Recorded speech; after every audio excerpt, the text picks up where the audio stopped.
Ayan, so ayun nga ma'am, baka meron kang final message para sa ating mga viewer bago po matapos ang ating interview ngayong hapon. Huwag kayong matakot.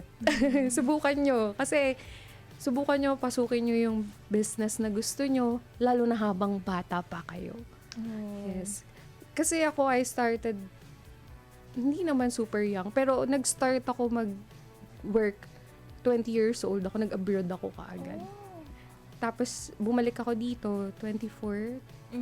Yeah, 24 ako nung bumalik ako dito. Tapos yan, nag-negosyo na.